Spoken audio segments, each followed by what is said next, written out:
Welcome to Dr. Conjuring's Horror Channel.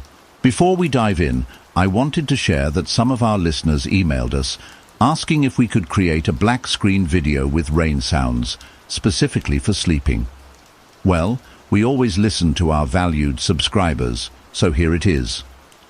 3 spine-chilling, true creepy school lockdown horror stories with rain sounds and a black screen to help you drift off, if you dare. So if you enjoy this, please give the video a like and subscribe for more terrifying content. And if you have a horror story of your own or any suggestions you would like to see or hear, please send the story to drconjuring@gmail.com and drop your ideas in the comments below. We always reply. As a growing horror channel, your support and feedback mean the world to us. Thanks in advance. And now let's get into our first chilling college horror story.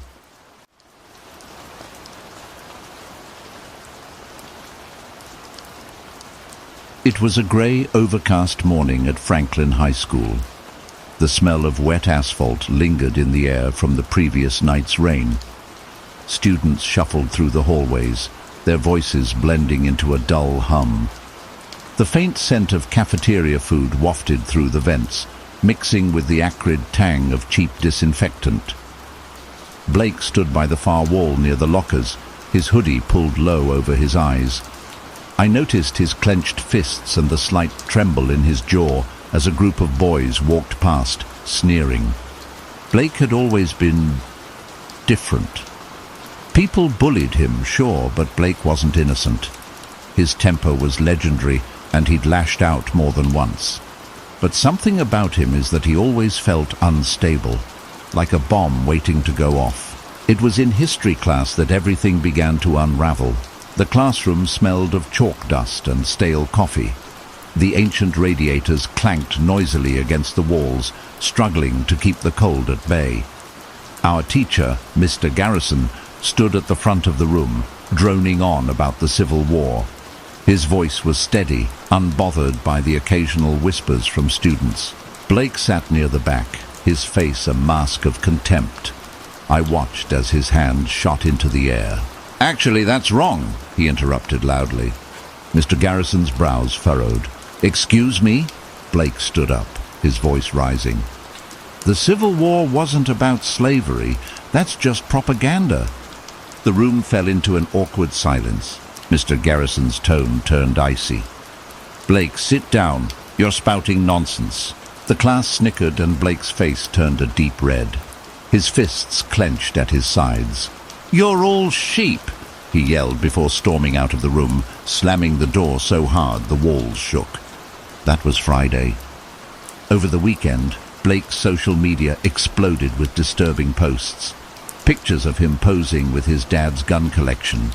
A snapshot of a Nazi flag draped over his bedroom wall. But the worst was a photo of Mr. Garrison's face printed out and taped to a cardboard box riddled with bullet holes. "Getting ready for school on Monday," the caption read. People joked for years that Blake would snap someday, but no one really believed it until that Monday morning. Fifth period rolled around, and tension hung heavy in the air. Whispers about Blake's posts spread like wildfire, but no one seemed to know what to do. I sat in American history, my stomach twisted in knots. Suddenly, a distant bang echoed through the hallways. My heart stopped. Mr. Garrison's face went pale. "Lockdown," he whispered, his voice trembling. He rushed to lock the door and turn off the lights. The room plunged into darkness. "Everyone hide, now!" We scrambled to the corners of the room, huddling together on the cold tile floor. My breath came in shallow gasps. The only sound was the stifled sobs of my classmates. Then we heard heavy footsteps pounding down the hallway. Bang! Bang! Blake was shooting the door handles as he moved. He reached our door and began pounding on it. "I know you're in there!" he screamed. "Open up!" People buried their faces in their arms, shaking with fear. Some took out their phones, live streaming their final moments, or texting desperate goodbyes to their families. I felt numb. My mind blanked, unable to process the reality of the situation. Another bang. The door rattled violently. "Get away from the windows," Mr. Garrison shouted. But I couldn't move. My body was frozen in place, eyes fixated on the door as Blake continued to scream and pound. Suddenly, a deafening gunshot echoed through the hall. Silence. Blake's screams turned into a guttural moan. I crawled toward the window, desperate to escape. A few kids followed, their movements frantic. Someone shoved past me, sending me sprawling onto the floor. That's when I saw it. Blake stood just outside the door, clutching his face. Blood seeped between his fingers, dripping onto the linoleum floor. The door handle hung lopsided, bent from his attempts to break in. Time seemed to stand still. Mr. Garrison's voice cut through the haze. "Get back here, now!" But I couldn't tear my eyes away from Blake. I think he shot himself," I muttered, barely aware of my own voice. Mr. Garrison pulled me back toward the group. The room was chaos, sobbing, gasping breaths, and the distant sound of sirens wailing in the background. Minutes felt like hours as we waited, trapped in that suffocating darkness. When the police finally arrived, the nightmare ended. But the memory of that day never did.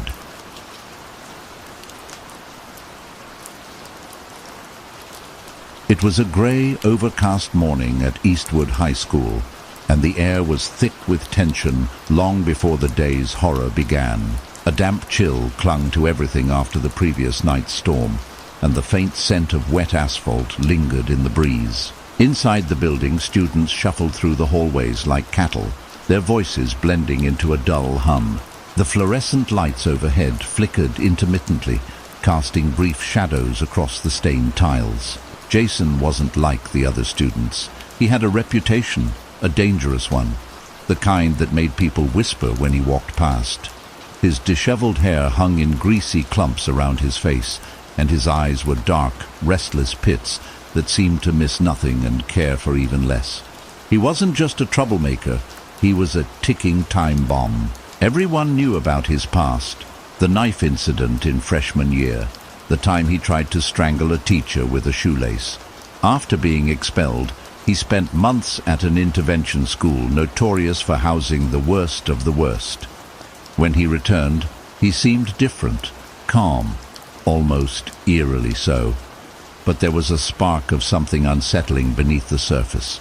I got the dubious pleasure of being stuck in the front office with him once.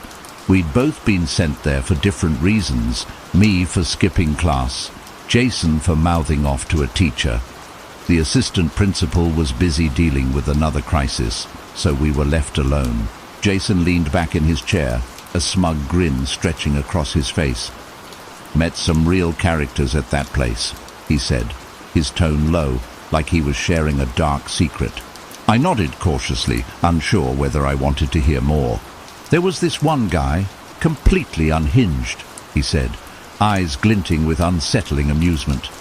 "Taught me how to make a bomb, just like that." His voice was calm, like he was describing how to fold a paper airplane. My stomach knotted. "Are you serious?" Before he could answer, the assistant principal called him into her office. He stood up, shot me a knowing glance, and disappeared behind the door. That was my last real conversation with him, but his words stuck with me. Jason seemed restless by the third week of school, like a predator pacing its cage. That's the only reason I can think of for what he did, unless he just enjoyed causing chaos. It was during the second period when the nightmare began. The classroom smelled of stale air and disinfectant. Our history teacher droned on about ancient civilizations, his voice a monotonous buzz. I stared out the window, watching dark clouds gather on the horizon. Then the announcement came over the intercom, sharp and urgent. "Attention, staff and students, we are now in lockdown. This is not a drill." A collective shiver ran through the room. Chairs scraped against the floor as students scrambled to follow protocol. The teacher locked the door and switched off the lights. We huddled in the corner, hearts racing. Whispers filled the darkness. Is it a shooter? Maybe it's just a drill. But I knew better. My mind flashed back to Jason's words. taught me how to make a bomb. Minutes crawled by, each second heavier than the last. The faint sound of footsteps echoed down the hallway, slow and deliberate. Bang. The door to a nearby classroom rattled violently. Bang, bang. Whoever it was, they were trying to break in. My breath caught in my throat as the footsteps grew louder and closer. A shadow passed under the door. The handle jiggled. "Stay quiet," the teacher mouthed, his face pale. The handle stopped moving, but the silence that followed was even worse. I could hear my heartbeat thundering in my ears. Suddenly, a loud explosion shook the building. The floor trembled beneath us, and a few students stifled screams. Smoke seeped under the door, acrid and choking. The fire alarm blared to life, its shrill wail adding to the chaos. "We have to get out of here," someone whispered urgently. The teacher hesitated, torn between protocol and survival. Finally, he nodded. "Stay low. Follow me."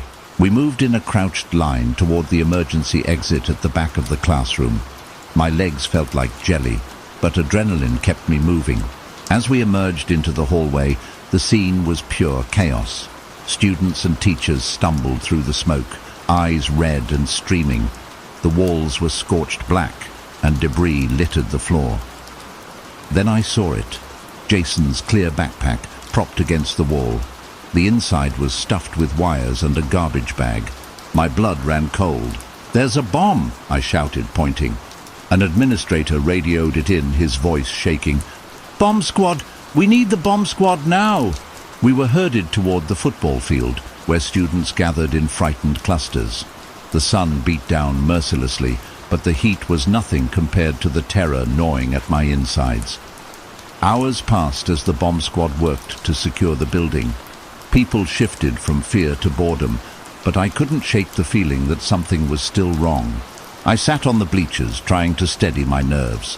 My friends joked around, pretending to faint from the heat. I forced a laugh, but my mind was elsewhere. Then I saw it. Taped to the underside of the seat in front of me was a box wrapped in duct tape. Scrawled across it in black marker were the words, "This is the real one." My heart stopped. "Move!" I screamed, shoving my friends aside. Panic erupted. Students bolted in every direction, trampling over each other in their desperation to escape. Some climbed over the fence, disappearing into the surrounding streets. Others froze, paralyzed by fear. I stumbled down the bleachers, twisting my ankle as I hit the ground. Pain shot up my leg, but I didn't care. I had to get away. The bomb squad moved in, shouting orders. The crowd thinned as people fled, leaving an eerie silence in their wake. Minutes felt like hours as the experts worked to defuse the device. Finally, one of them gave a thumbs up. It was a fake, just like the others. Relief washed over me, but it was short-lived. Jason had proven his point. He could have killed us all if he wanted to. The only reason he didn't was because he enjoyed the game too much. I don't know where Jason is now, but I hope I never see him again.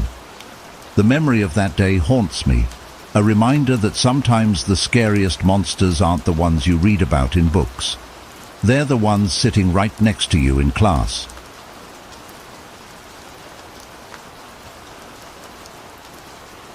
I've lived in Oklahoma my whole life, right in the heart of Tornado Alley. The air here has a strange, charged quality, like the land itself is always waiting for something terrible to happen. Tornado drills were as routine as math tests, a part of school life for as long as I could remember. We'd huddle on the cold tile floors of the hallways, lights off, our butts in the air, our heads tucked under our hands. As a girl, it always felt humiliating, like offering myself up for judgment to every teacher pacing the halls. But there was no arguing with the drill masters. "Stay down! Stay quiet!" they barked, their voices taut with authority. By the time I was in 7th grade, I dreaded tornado lockdowns more than the storms themselves. A tornado might touch down once in a blue moon, but the drills were guaranteed. A parade of fear and discomfort served up monthly. Then came that day in May. My classroom was in one of those flimsy portable buildings they set up to handle overcrowding. Everyone called them portables, but they were anything but portable rickety wooden boxes propped up on thin stilts, creaking with every gust of wind. The rule during severe weather was clear: evacuate the portable and take shelter in the main building. The storm hit without mercy. The sky darkened unnaturally, the sun swallowed by roiling clouds that churned like something alive. The wind rattled the thin walls of our portable until it felt like the entire structure would collapse. Hail began to pummel the roof, sounding like fists pounding against a coffin lid. Our teacher's face turned pale. "Leave everything! Move now!" she shouted. We sprinted toward the main building, dodging shards of ice that ricocheted off the pavement. The wind howled, tearing at our clothes, and the air smelled sharp ozone, mixed with the earthy tang of approaching chaos. Once inside, the teachers herded us into the central hallway. The lights flickered and then went out, plunging us into an eerie semi-darkness. We dropped to the floor, covering our heads with trembling hands. "Stay down and stay calm," a teacher yelled, though her voice wavered. The wind roared louder, a monstrous freight train bearing down on us. The hall vibrated with a low, bone-deep hum that made my teeth ache. The sound wrapped around us, pressing against our skulls like invisible hands. Then came the worst of it. The walls shuddered violently, the very foundation of the building groaning under the storm's assault. Debris slammed into the doors, metal and wood screeching as they buckled. The sharp, acrid scent of dust filled my nose, mingling with the salty tang of sweat. A girl next to me sobbed, her breath hitching in panicked gasps. Teachers tried to shout orders, but their voices were lost in the chaos. The air felt thick and heavy, with static and dread. And then the windows shattered. The glass exploded inward, shimmering shards slicing through the darkness. A violent gust of wind tore through the hallway, lifting papers and scattering them like frantic birds. The storm had found us. I clung to the floor, my nails digging into the cold tile. My heart slammed against my ribs, each beat a desperate plea for survival. The air itself seemed to scream, vibrating with an intensity that made my bones ache. Time twisted, stretching into an endless nightmare. The world was being torn apart around us, and all we could do was cower and pray. Then, as suddenly as it had begun, the storm's fury began to ebb. The wind's roar faded into a haunting whisper, and the oppressive weight in the air lifted. Silence descended, broken only by the ragged breathing of my classmates. For a moment, none of us moved. We were too afraid to believe it was over. "Is everyone okay?" a teacher finally asked. We nodded numbly, too shocked to speak. Slowly we stood, our legs shaky and sore from crouching. The school was battered but still standing. The main building had weathered the storm, but as I stepped outside, I saw where the true devastation lay. The portables, my classroom, were gone, not just damaged, gone. All that remained were twisted scraps of metal and splintered wood, scattered across the field like the remnants of some ancient sacrifice. My backpack, my notebooks, my diary, everything was gone, swallowed by the storm and carried off to God knows where. I stood there, my chest tight with a strange, aching emptiness. The realization hit me like a punch to the gut. If we hadn't evacuated, I would have been erased along with that building. The weight of that truth settled over me, cold and heavy. I had come face to face with death, and it had spared me. This time, ever since that day, I've never taken severe weather lightly. The skies of Tornado Alley hold secrets, and I've learned to respect their dark power. Some nights, when the wind howls outside my window, I swear I can still hear the storm's hungry roar, echoing through time. And I wonder if, someday, it will come back for me.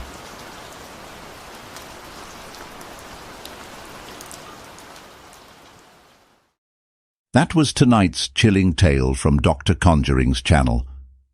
If it sent shivers down your spine, please give us a like. It's completely free. and helps us share these eerie stories with more brave souls like you. And if you're craving even more bone-chilling horror that will haunt your nights, don't forget to subscribe and hit the notification bell. You'll never miss a new upload, each story more terrifying than the last, delivered straight to your inbox. Thank you so much for listening. We truly appreciate every one of you. Good night. And remember, sleep with one eye open. You never know what might be watching. Ha ha.